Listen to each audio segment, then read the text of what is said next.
Whenever you see like modern art and it's just a black square, or modern architecture and it's very simplified, minimalistic stuff, the reason is because you're modernizing it, you're condensing and simplifying it. You know, it's not laden with all of this richness and elaborate. You have to take 200 years to truly understand this beautiful work of art. In traditional societies, you know, you go to a Buddhist monastery and they'll say, you need 85 years to comprehend the word Dharma. And even then, you will need 10,000 more lifetimes.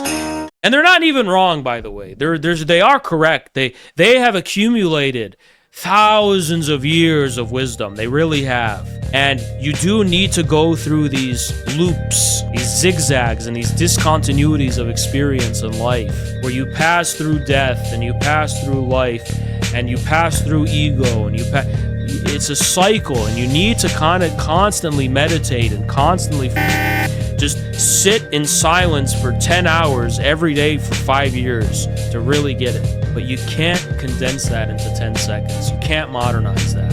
There's no way to modernize that. The way you return to tradition is not by repudiating modernity, but keeping track of modernity. Okay? Yes, everything is modern now, but we're going to remember the modern.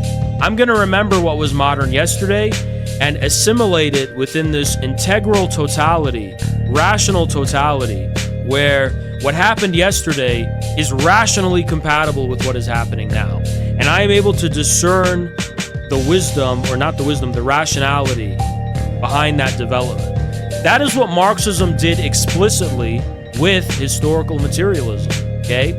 If you look at the tendency of all civilization, all capitalism, it's all going in that direction. It has been. For example, you go to a fucking coffee shop. You see, in modern times, in the 20th century, a coffee shop was modern. I'm going to the coffee shop, I'm going to grab some coffee, pay for it, and drink some coffee, and that's it. I'm there for coffee. You're no longer there for coffee anymore. You're there for an experience. You're there to be part of a social setting.